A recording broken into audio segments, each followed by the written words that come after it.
Okay. Hello, Professor. Welcome to the final pod.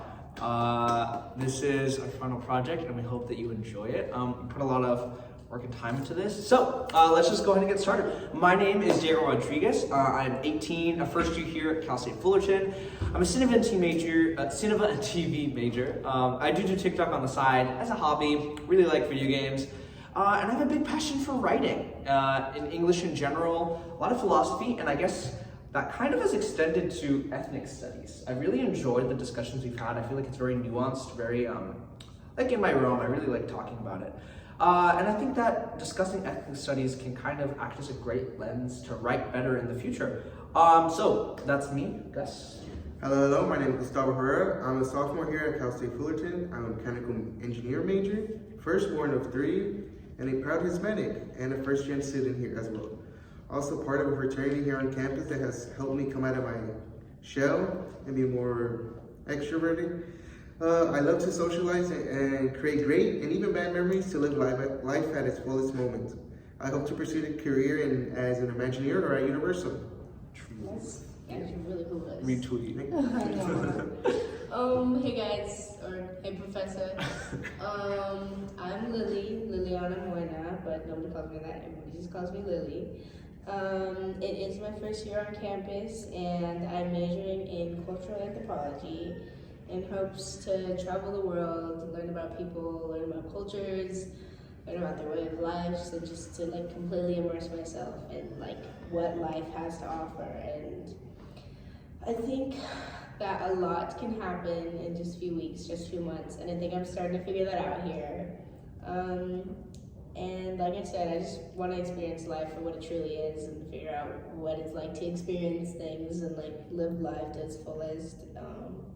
And that's me. I don't want to waste the time, but I just want to jump right in, talking about the first segment of our podcast today, which is I want to briefly go over what it is and what practice-based research is. Just one last time, just for our last hurrah, and how we plan to use that throughout this podcast, and how we plan to touch on those topics that we've learned about. And the question being asked of us today is, how will your podcast apply the ethical approaches and strategies of practice-based research? So, well, practice-based research is something that we've been focusing on throughout this whole entire semester, throughout this whole class. More specifically in the last project, in our last assignments, in our last few weeks of being in class. Which was really fun to do, by the way. Yeah, it was I really enjoyed it. interesting. Yeah, it was really cool. Okay. But whether we realize it or not, this class has been integrating the main concepts of practice-based research since the beginning. Even if we weren't really focusing on what practice-based research is, we were learning about it and we were hearing stories about it, and it was a subconscious thing, kind of. This type of research really emphasizes the concept of mixing both theory and practice. And this research process is really deeply intertwined with the actual practices. And the actual practices that are being studied or developed. And as mentioned in our last interview project, artistic expression is important to acting upon practice-based research, as it helps us navigate the intersection of culture and creativity, and as well as contributing to cultural preservation and awareness. Something that I really took inspiration from for this podcast was all of your podcasts and all of your talking and all of your just discussions and like how influential you were and how like passionate you were about every single topic that you talked about. More specifically, the one where you discussed the problematic nature of how society consumes ethnic concepts. I think it was the podcast with Dr. Ruiz, right? Yeah, I think it was. I think you're right. Okay.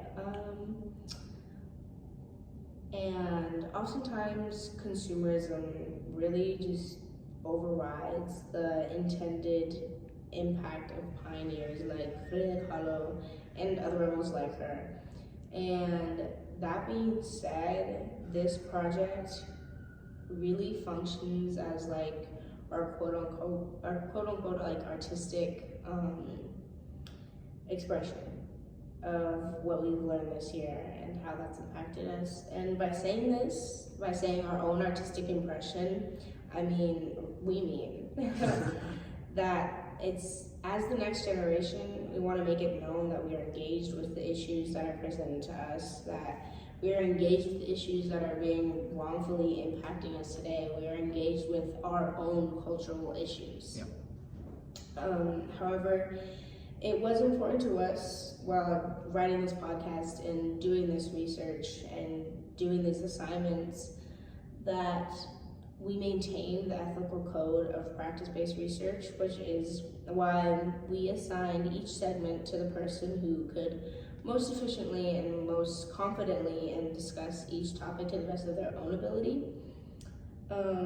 And we'd like to think of ourselves as researchers during this process, and just like the professionals, researchers really must approach their work with a sense of cultural sensitivity, recognizing the diversity within and across ethnic groups, and having the ability to reflect on the material that we've learned and that we've seen with like a soft hand basically. And reflecting on the material is really crucial, but also reflecting on our own identities, our own biases, our own thoughts basically, and the potential that the impact of our work affects communities. Yeah. Like the effects, like third-party factors, like how everyone else is being affected, because we're the inner circle and we're trying to hit the outer circle, you know. And by incorporating these ethical approaches and strategies, ethnic studies can really just contribute to a more inclusive and understanding of diverse cultures and histories, which is really what we hope to do in this podcast. So I think we're going to move on to our second segment now. Okay. Well, this segment is all about undocumented queer history, and more specifically, what we as researchers can learn from their way of life. Although living as a queer Latinx person comes with its obvious hardships and lack of community, what honestly fascinated me the most when we were engaging with the readings and the podcast was how queer Latinx folk kind of navigated and persevered despite the challenges that they're presented with. So jumping right in, I wanted to tackle the question of the segment, which is, what lessons can we learn from the podcast episode's discussion on redefining the relationships between and among queer Latinx individuals and communities? Well, first I wanted to break this down into two concepts that really stood out to me in the reading. The reading being, I believe, the We Are Not Dreamers Undocumented Queer Parenting. So the concepts being the idea of gender performativity, and the undocumented nature of queer history. And there's kind of intersectionality to read into here, I feel like, within these two concepts, and that due to society in Latinx culture being so heavily heteronormative, oftentimes queer history is just lost. It's like that idea of like, oh, they were roommates, where it's like, no, they were more than that. But because everyone views everything with a sort of like everyone's straight lens, like a straight blanket, Yeah, exactly. they don't talk about the history of queer people, and it's essentially being erased from the textbooks, because it's like, although queer people existed for forever, it's not like historians were going to focus on that, because they're not queer historians. It's so looked over through all of history. And like I said, oftentimes queer history is initially lost and erased due to misunderstandings, either done purposefully or sometimes unconsciously. Sometimes people don't do it on purpose. However, in the reading as well as the podcast, Katie Dominguez Maldonado, also expands on the kind of chosen family idea and how chosen family is sort of born through the exclusion that many queer folk endure. A sort of chosen family that, again, as mentioned in the reading, kind of supersedes the law. Unlike most immigrated families who, I mean, it's a very sad fact, but it's a very real fact that many immigrants who come over, their families end up getting split. Some are able to come over, some stay over there. Yeah. But it's sort of a different world when we're discussing queer Latinx, when you add that intersectionality, because now most queer Latinx people, a lot of them oftentimes are cut off from their families because of how Latinx culture, how Hispanic culture kind of views homosexual behavior. But yeah, what were you it's saying? not like you're always gonna be loved, but Yeah. I don't know personally, but I've seen it. I've had Yeah. friends. It's like it's so hard. You can't feel personally connected. Yeah. That's what he means by cut off, I think. And I mean, coming from like a queer Latinx experience, like being queer myself, like a chosen family is so important. And it's very interesting how Katie kind of discusses chosen family in her chapter, because it kind of goes above the law and goes above the natural, like what kind of falls short for the heteronormative immigrant families kind of becomes a strength of queer Latinx folk, in my opinion. Now, Katie's work sort of opened my eyes here, and how I perceive the challenges to be more like strengths of queer parenting. And in that way, it kind of redefines the relationship between queer Latinx individuals. And I feel as though the lesson to be learned here is that we don't have to view queer experiences as an obstacle all the time. Why it is important to identify queer issues, I think what's more important is understanding how these quote unquote problems can also be our solutions. Back to the concept of gender performativity, there's like an innate idea perpetuated by simply living in a heteronormative society that these rigid gender expectations are made on both men and women. Just growing up in regular Latinx culture, Hispanic culture, there's these ideas that are pushed, like machismo is really big, how men have to be these like breadwinners, and how they have to endure manual labor, and how the women are oftentimes forced into an idea of like a housewife, where you're not allowed to do any manual labor, you're not allowed to be anything but like a woman who stays at home and cares for her man. I mean, can you speak on These that? are just like stereotypes. Yeah. And it's harsh, but it's true. It's like we're trying to say that it isn't that anymore. We're trying to say that we're growing and we're learning these new things and these new ideas, But at the end of the day, a lot of the improvements that we are making, that we think we are making, is very like westernized. It's a very like westernized American idea where I don't believe. I'm not too informed, but based on the readings and the podcast that we've discussed, these stereotypes are still very much put in place in many Hispanic areas, many Latinx communities. And like you said before, it's not a conscious thing, it's a subconscious. It's a subconscious thing because it's just so innately built. It's wired into people's brains, and that's why it's so important, like, that our research is for the upcoming generation, because those are the people that are going to be able to make the changes. Yeah. And just moving forward, I think that a big strength of queer Latinx parenting is the ability to allow the child to grow and explore and live life fully without the societal pressure to be a certain way. But I wanted to go ahead and widen our lens a little bit to a bit of a greater view on queer Americans and what their experiences are outside of their relation to one another. And that's going to move us into our third segment, where we'll be discussing queer Central Americans in the borderlands. Now, this segment is going to be discussing queer Americans in the borderlands, but more specifically how the singer, songwriter, and trailblazer Chavela had a pretty influential contribution, I'd say, and Dr. Ruiz would also say, on queer Latinx culture, and how her kind of story, her upcoming, and the bravery that she had coming out at age, I believe 81 it was, kind of speaks for the experiences of queer Central Americans in US, Mexico kind of territory, right? So, in the podcast episode with Dr. Sofia Ruiz Alfaro, we discussed the legacy, the impact, and the influence that Chavela Vargas had on the queer Latinx community. Now, I feel as though Dr. Ruiz kind of discussed specifically how, like, her relationship to Frida Kahlo was something mentioned. I mean, it wasn't the entire part. But I feel like that was a main facet, or at least the facet that I kind of clung onto the most in that secret relationship. But also, in addition to her trailblazing and gender nonconformism, Chavela also consistently pushed the margins of what it meant to be a ranchera musician, what it meant to be a Latinx person in the era that she grew up with, because it's definitely different from what we're used to now.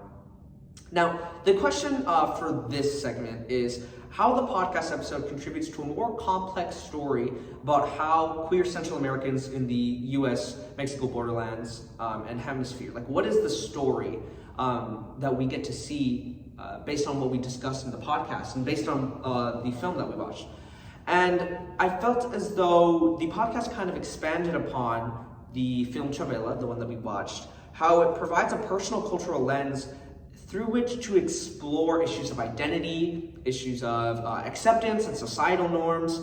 We see that through Chavela's life, the film kind of highlights the interconnectedness of individual stories through broader concepts. More specifically, Dr. Ruiz comments on how important visibility is to queer people. And I mean, I can definitely attest to that. It is very, very important for queer people to have someone that you can look up to, someone to tell you that it's okay to be who you are. And that kind of idea of visibility is so important. And I mean, Dr. Ruiz also agreed. She mentioned briefly in the podcast how she agreed.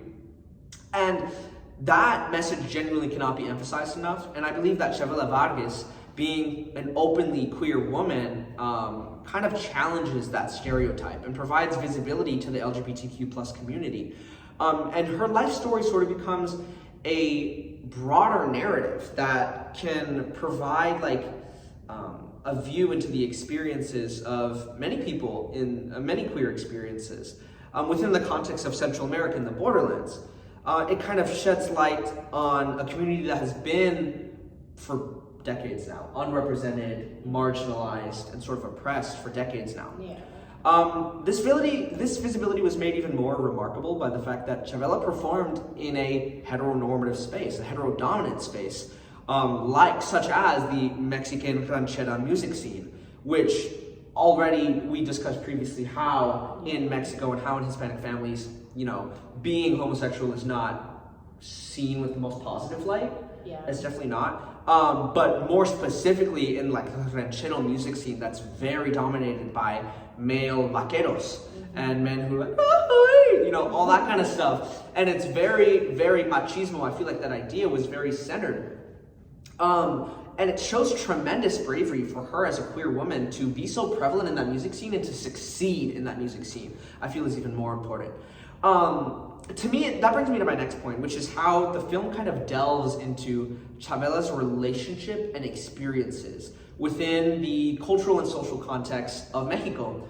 A context in which is important to understand, like I mentioned, the intersectionality of her identity, being a queer Central American woman. It kind of provides a lens in which to examine the complexities of acceptance, the complexities of discrimination, and the nuances of societal expectations within the region of Mexico. As we previously discussed in my last segment, the relationships between queer Latinx people are very, very crucial. That idea of chosen family when you have been excluded from your natural born family is very, very important to those in the queer Latinx circle. And this is because it's sadly, very common to see Latinx and Hispanic families shunned based on their way of life. And we see that oftentimes in many Hispanic families where it isn't just queer, but it also deals with tattoos, with piercings. It's anything that deviates from the outside norm. It's in like Latinx. appearance. Yeah. It's like the way you're presenting yourself. Yeah. That's something my mom always taught me was the way you present yourself to somebody, first impressions are always so crucial. Yeah. Because the way people perceive you in I think in the ethnic culture is so substantial because we are minorities trying to make it in a world of upper class People outside of our region. white people. Yeah. And exactly, because appearances are so important in Hispanic culture, it really speaks volumes how Chavela's resilience and success and the face of society, so like the society expectations that are already put on her as a woman, Just as a woman, as a queer, as a woman, period, is insane. is crazy. And on top of that, she came out as lesbian and still succeeded, which is just wild. And it kind of provides great positive representation that contributes to a more empowering narrative for the queer community, specifically the queer Latinx community. But let's go ahead and shift gears and focus on Latinx folk outside of the queer lens, right? We've been discussing for a while now, specifically in the queer lens. But as I mentioned previously, Latinx immigrants on their own also face adversity in the US when it comes to just migration laws, and as we just mentioned right now, when it comes to outward appearances. So I think Gus, you can go ahead and talk about that. Yeah. With the next segment, we focus towards the context of how it's been written for others to benefit the whole aspect of the whole real world, English, and how to imply it in themselves. The media affects it as well. Also, it's eye-opening to understand. Though in the podcast discussion with Dr. Yahira Padilla, there you go. We discussed the topic circulating around the history of Latinx people, more specifically how its narrative in today's story allows us to identify the past issues, the narrative being immigration to the U.S. As continuous efforts is being put onto immigrants who wish to come to America for a better future, the larger social narrative has become how these are not just some random folks who just want to cross with like a reason, rather with motive to live for a better tomorrow. There are plethora, thank you, of reasons as why immigrants choose to migrate. Some are asking for change in their lives, and others run away since their place isn't the safest nor economically stable. Families who are struggling, facing real threats to be where they are, so they sacrifice everything they have for something better, no matter the cost. This ties in with the discussion of the diverse and Latinx narratives, its history and consequences, more specifically redefining who they are. In the article, Introduction Central Americans Among Us, we start off going to the point on exploring the U.S.-Mexico border, the situation it's at. Jumping back into 2016 when Trump became president, with Trump saying out his propaganda, his proposal on making America great again. We go in much more detail on his agenda and his views on this as well. As stated multiple times as Caravanas, as stated in there, which are largely comprised of family units, women with children, and company minors seeking asylum in Mexico and in the United States. With the current issue, they're seeing that immigration is occurring, that they're crossing the border. They view it as a threat, shifting the narrative to being seen as a stereotype, as they see this blessed and beautiful country is being affected by this disease, as they see it. This focus was used to promote themselves like Reagan and Trump, and viewing themselves to use this opportunity to change on it. It gives us a view of the narrative, how it's being driven in this aspect that's still occurring. But with the newer generation impact is being viewed differently with the use of the media.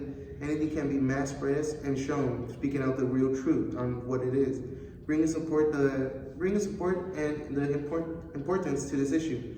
Something brought up in the podcast is the question is it possible to break the stereotype of the Central American immigration Latinx without having to Americanize themselves to fit into the American culture? Is how we think of ourselves and beyond our identity. How the school system has pretty much taught us and shaped us in a way not to pick a side, but pretty much just straightforward. Oh, this and that. Like even like in elementary, we learned about Christopher Columbus. He pretty much just it's the white view on history. Yes, it's not the right view. It's the white view. Yeah, it's just whatever they show us, we go with it. We go on with it. Yeah, as a kid, you don't really go. You're not taught to know any better. You're not taught to understand it. Actually, you're like, okay, yeah, they taught me that. Yeah, that's what it is. But as you grow older and you hit like college now, you actually understand. Wow, there's more. Yeah, there's more story to it but that's actually shown. That's a product of colonialism. Mm-hmm. Yeah. And that's what the school has been doing, and which is the consequences that we face and how they're really speaking out. So we have to learn beyond ourselves, to learn basically pretty much on ourselves to ask the real question. It is the question of yourself, our own identity, informs our relationship with everything we interact with, families, community, or even our culture. The action is what we do. You can choose how you engage in the world. We can't go back or choose when to be in. All we can do is act as brought out his legacy, a legacy of violence, neglect, and indifferences. To go back into the identity, the question of yourself is what to do. What do we make it out in our ethnicity? Aspects of what we care about and put effort into. It shows the importance of the aspect. It shows the importance of the aspect on what we care about and what we consider and on what we must improve ourselves to change. To summarize everything up, the media has really been a big upgrade today's age, but everything's spreading rapidly and expanding. Word gets out quickly, which is very scary in a way because it also leads on to the fake media, and people just taking advantage of that, using that for their own benefits to help themselves and promote their own agenda. And as stated before, but that's where we all come in place is what we take in ourselves, what we consider the truth and what's a fantasy. Because the world is a mess, but it's what we learn to accept ourselves with our place, not to be an outcast, but a leader to be greater by opening ourselves up deep down in what is our core value. This leads to the next major question. Since the past chapter has been building us up and shaping us for the main question of ethics study is how do we use it rather than trying to understand it or explain it more in using it? Yeah. Okay.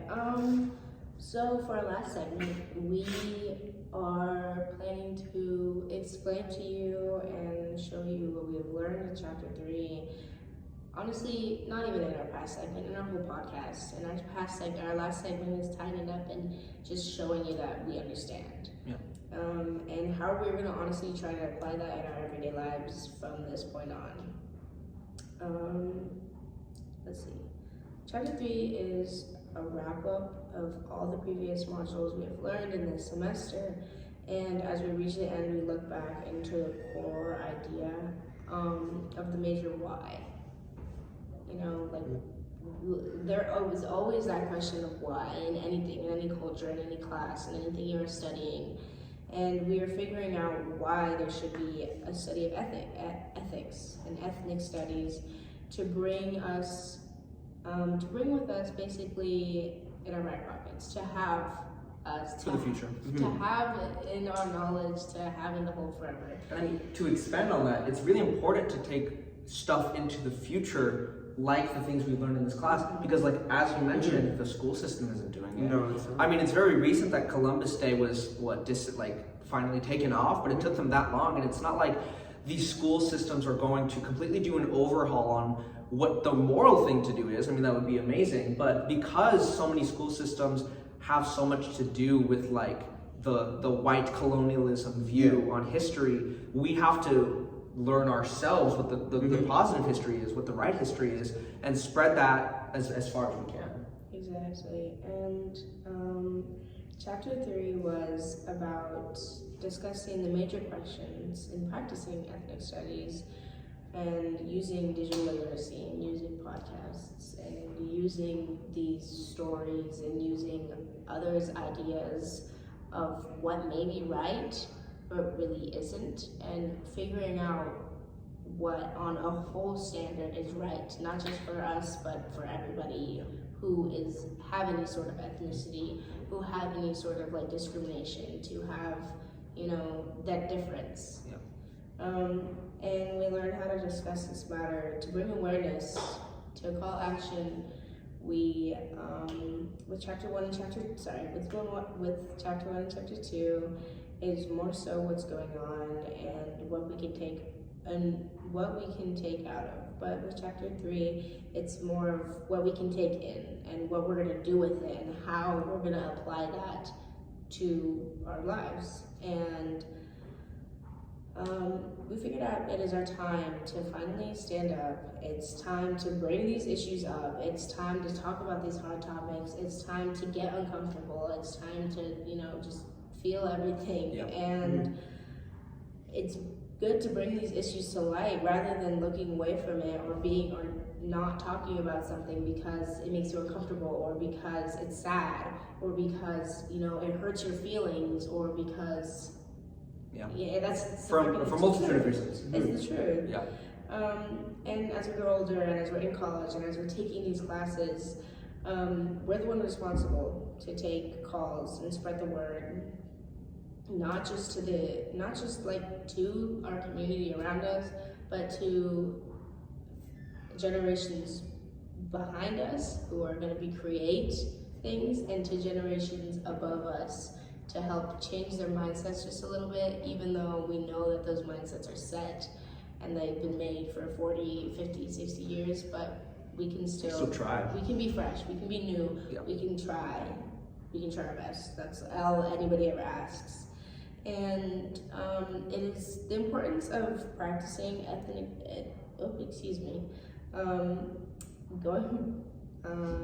yeah, that was bad. Okay. Okay. Okay. Go. It's just the importance of practicing ethnic studies. Going back to chapter 1, we really take notice on the community of ethics, not only in the study, but with the culture. The topic brought up is about discrimination of a specific group, as well as the impact it has made in that community. Since all three of us are Latinx, it is very important for us to take these concepts and put them towards understanding ourselves. Yep. Something I really resonated with was in our interview project, we talked about spirit murder and just the spirit in general. And it's I was raised religious, but it's not something that I really thought about deeply. Yeah. Because there's spiritualism, yeah. there's spiritualism, and then there's religion. Yeah.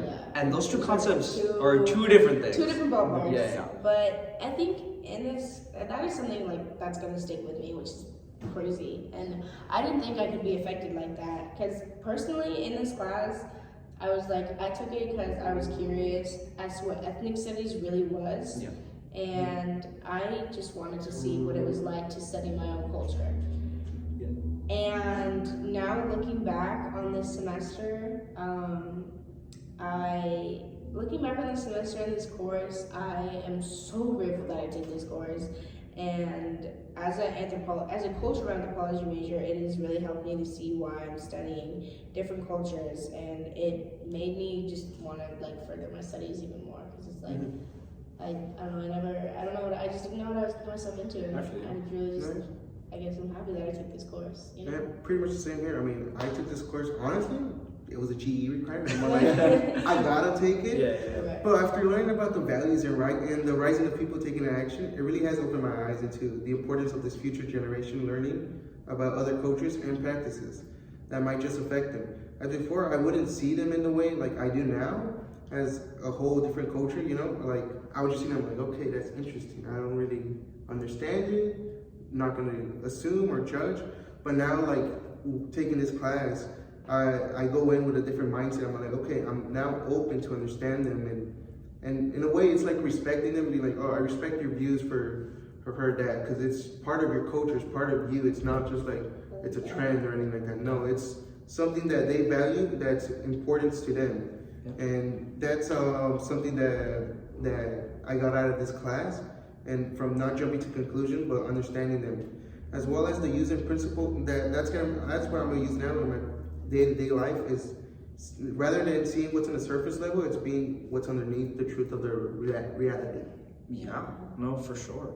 And I think to kind of wrap it all up, I took this class very similarly, an AGE course, but this class came at a time for me where it was very interesting. To be completely honest with you, Professor, my mother had came to me and I had come out to her for the first time ever, and it was about halfway through this class, of me taking this class.